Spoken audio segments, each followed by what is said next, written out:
ایٹمی اثاثوں کی لیے جو ہم چیزیں لاتے ہیں نا، وہ ظاہر پابندیاں لگی ہوئی ہیں، تو اس طرح کے کام کرنے پڑتے ہیں، تو ہم جیسے محب وطن لوگ جو ہیں چپ کر کے بیٹھ جاتے ہیں۔ اب تو ایٹمی پروگرام بھی مکمل ہو گیا، تو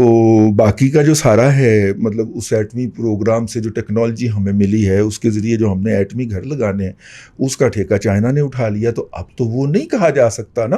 تو اب ہم کہیں گے کہ ہم نے ڈیفنس میں پلاٹ بیچا تھا، ڈی ایچ اے میں جو ہمیں الاٹ ہوا تھا پلاٹ، اور وہ ایک سرکاری حیثیت ہے۔ میں اس طرح کی باتوں میں نہیں پڑھنا چاہتا، بیسک اسپرٹ جو ہے اس کی آف شور کی، اس کو سمجھ لیا جائے۔ آف شور کمپنی قانونی ہے، بالکل ٹھیک، اس کے بارے میں کوئی نہیں، آف شور کمپنی قانونی ہے، اور جن ممالک میں یہ بنانے کی اجازت ہے وہاں پہ یہ قانونی طور پہ۔ پاکستان میں آف شور کمپنی قانونی نہیں ہے، ٹھیک ہے، آپ اس کو قانون کا کور پہنا لیں لیکن نہیں۔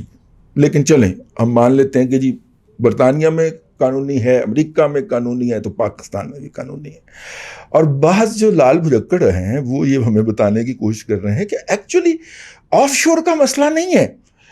ایکچولی مسئلہ یہ ہے کہ اس میں جو پیسے گئے ان کا سورس کیا ہے۔ ارے نہیں بھیا، کیا بیچتے ہیں آپ کی مت ماری گئی ہے، ٹھیک ہے، یا میرا مطلب ہے کہ آپ کی مت جو ہے وہ کسی نے، کیا کہیں یار آپ کو، بنیادی طور پہ آف شور کا آبجیکٹو کیا ہے؟ آف شور کا آبجیکٹو ہے ٹیکس سیونگ، ٹھیک ہے، اس بات کو سمجھنے کی کوشش کیجیے گا۔ ٹیکس بچانا آف شور کا کام ہے۔ ادارہ جاتی لیول کے اوپر جب ہم یہ کام کرتے ہیں، جیسے پی آئی اے نے برٹش ورجن آئیلینڈ کے اندر اپنے آپ کو رجسٹر کروا رکھا اور اپنے تمام ایسٹس وہاں پہ شو کر رکھے ہوئے ہیں کہ ہمارے یہ ایسٹ ہیں، یہ جہاز ہے، یہ جناب ہینگرز ہیں، یہ فلانا ہے، یہ ڈھمکانا ہے۔ یہ ایک ایسی کمپنی کی ملکیت ہے جو آف شور برٹش ورجن آئیلینڈ میں رجسٹرڈ ہے، کیونکہ پاکستان میں اتنے بڑے اثاثوں کے اوپر ٹیکس بہت لگتا ہے جب آپ خریدتے ہیں، جب آپ ان کی سروس کرتے ہیں، تو وہ ٹیکس بچانے کے لیے پی آئی اے نے کیا۔ پی آئی اے ایک قومی ادارہ ہے، پی آئی اے ایک قومی اثاثہ ہے، اگر وہ یہاں پہ ہوتے تو اس کو ایگزمپشنز دینی پڑ جانی تھی۔ حالانکہ پی آئی اے کو چاہیے کہ جس طرح فوجی فاؤنڈیشن کو ایگزمپشن ملی ہے ویسے وہ بھی ایگزمپشن لے لے، خالہ جی دا واڑا لٹی جاؤ، ٹھیک ہے۔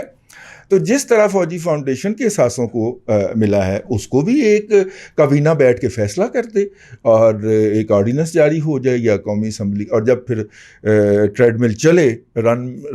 مطلب کہ ٹرین چلے تو اس کے اوپر سب کو بٹھا کے جو ہے وہ پار کرا دیا جائے۔ ٹرین کب چلتی ہے؟ جب وہ کوئی قانون منظور کروانا، 23 قانون ایک دفعہ منظور کروائے تھے، کیونکہ وہ صاحب آ کے وہ صاحب نام لے لیا گیا ہے تو ہم بھی نام لے لیں۔ لیاقت وسیم صاحب نے بیٹھ کے نگرانی میں سب کو کہا تھا اور سب نے پورا حملی بیٹھ کے وہاں پہ ہاتھ جوڑ کے وہ قانون پاس کر دیا تھا۔ اپوزیشن بہرحال واک آؤٹ کر گئی تھی تاکہ حکومت جو تھی وہ آرام کے ساتھ وہ قانون سازی پاس کر سکے۔ تو حکومت کو چاہیے تھا جب اپوزیشن واک آؤٹ کر گئی ہے تو سکون میں یہ ہے کہ بل کی خواندگی کرواتا یار، لیکن چونکہ احمق آدمی ہے ایک اسپیکر قومی اسمبلی جو ہے، اس نے ایک ہی تھکے کے اندر 23 قانون پاس کروا دیے۔ تو وہ جو ہمارا منہ بند کرنے والا قانون ہے وہ بھی پاس ہو چکا ہے، وہ تو سینٹ میں جا کے اٹکا ہے کہیں، وہاں سے واپس آیا ہے، قومی اسمبلی سے پاس ہو گیا تھا اسی تھکے کے اندر، تو مطلب کہ اس طرح ہو جاتا۔ لیکن یہ جو آف شور کمپنی ہوتی ہے یہ بنائی اس لیے جاتی ہے کہ ٹیکس بچایا جا سکے۔ اب پی آئی اے کی تو بات سمجھ آتی ہے کہ وہ کہاں ایگزمپشن لیتی پھرے گی اور کہاں ہوتا پھرے گا قانون سازی، اور گن پوائنٹ نکال لی جائے گی ایسی تیسی، اور حکومت جو ہے وہ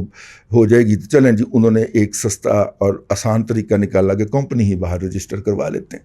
جب افراد یہ کام کرتے ہیں تو اس میں دو باتیں ہو سکتی ہیں۔ ایک تو یہ کہ جو اس کمپنی کے اندر پیسہ ڈالا جا رہا ہے وہ حرام کا ہے، ٹھیک ہے، اور یا یہ بھی بات ہو سکتی ہے کہ آگے جہاں پہ جا کے انہوں نے انویسٹ کرنا ہے اور وہاں سے جو پروفٹ کمانا ہے وہ چاہتے ہیں کہ اس ملک کے اندر اس پہ ٹیکس نہ دیا جائے۔ بات بڑی باریک ہے سمجھنے کی کہ برطانیہ میں نیازی سروسز لمیٹڈ کے تحت عمران خان صاحب نے جو فلیٹ خریدا، انہوں نے عدالت میں اس کا مقصد یہ بچایا کہ برطانیہ نے ریئل اسٹیٹ کے اوپر اور اس کی انکم کے اوپر چونکہ ٹیکسیشن بڑھا دی تھی اور میں وہ ٹیکس نہیں دینا چاہ رہا تھا، تو میں نے پھر ایک آف شور کمپنی بنائی اور وہ فلیٹ جو تھا وہ آف شور کمپنی کے نام پہ ٹرانسفر کر دیا۔ یوں میں نے برطانیہ کے اندر ٹیکس بچایا یا ٹیکس چوری کی۔ یہ ایک فرد کا معاملہ آ گیا، پی آئی اے ایک ادارے کا معاملہ ہے۔ عمران احمد خان نیازی کا فلیٹ ایک فرد کا معاملہ آ گیا، ٹھیک ہو گیا، قانون ان کو اس امر کی اجازت دیتا ہے، یہ بھی ٹھیک ہو گیا۔ امریکہ کے اندر کعبہ خانے جو ہیں یا جسم فروشی کے جو مراکز ہیں ان کے لیے حکومت باقاعدہ لائسنس جاری کرتی ہے، بلکہ نہ صرف کہ ان کے لیے جاری کرتی ہے بلکہ وہ خواتین اور حضرات، خواتین بھی جسم فروشی کرتی ہیں، مرد بھی کرتے ہیں، اور وہ خواتین و حضرات جو اس کاروبار میں ہوتے ہیں ان کو باقاعدہ اس کا لائسنس جاری کیا جاتا ہے۔ اس معاشرے کے اندر جب مونیکا لیوینس کی بل کلنٹن کے ساتھ جو ہے وہ کسی جسمانی تعلق میں آتی ہے تو پھر آپ یاد کریں کہ ہیلری کلنٹن کے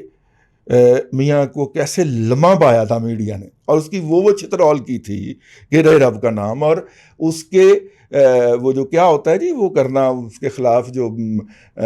وہ کرنے تک آ گئی تھی نوبت، ٹھیک ہے۔ کیونکہ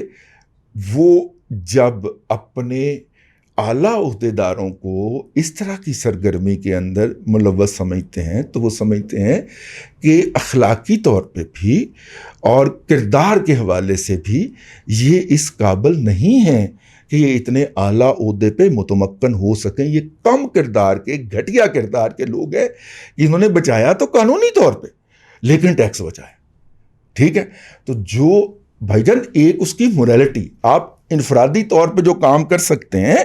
وہ کام آپ سلطنت کے مملکت کے ایک ذمہ دار کے طور پہ نہیں کر سکتے، ٹھیک ہے۔ ولاگ میں نے چھوٹے چھوٹے رکھنے، اس موضوع پہ کرنے زیادہ ولاگ ہیں، اس لیے تھوڑے کو بہت سمجھیں تو یہ تو وہ اپنا آرگومنٹ اٹھا کے اپنے گھر لے جائیں نا، بلکہ پینٹ کی پچھلی جیب میں ڈال لیں، سمجھ تو آپ گئے ہوں گے، وہاں پہ لے لیں، وہاں پہ ڈال لیں، اور اس کو ذرا سائڈ پہ کرتے کہ ہمیں یہ مت پڑھایا جائے کہ جناب آف شور کمپنی جو ہے، آف شور کمپنی لیگل ہوتی ہے اور اس کے اندر پیسے بھی قانونی گئے ہوں گے، ٹھیک ہے، لیکن مقصد اس کا کیا ہوگا کہ یا وہاں پہ ٹیکس بچانا ہے یا یہاں پہ ٹیکس بچانا ہے، ٹھیک ہو گیا۔ اور اگر آپ نے وہاں پہ ٹیکس بچانا ہے تو اس کا مطلب ہے آپ اخلاقیات کے ان اعلیٰ معیار پہ جس کو آپ 62 63 کہتے ہیں اس کے تحت آپ اس عہدے پہ متمکن رہنے کے اہل نہیں ہیں۔ آپ ایک عام آدمی کے طور پہ پاکستان کے معاشرے کا یا دنیا کے معاشرے کا حصہ ہو سکتے ہیں، لیکن 2 نمبری آپ نے کی ہے، قانونی 2 نمبری کی ہے لیکن 2 نمبری کی ہے۔ اس موریلٹی کو سمجھیے، ذرا غور کیجیے گا۔ اب تک کے لیے اتنا ہی، اگلے ولاگ میں آپ کے ساتھ پھر ملاقات ہوتی ہے۔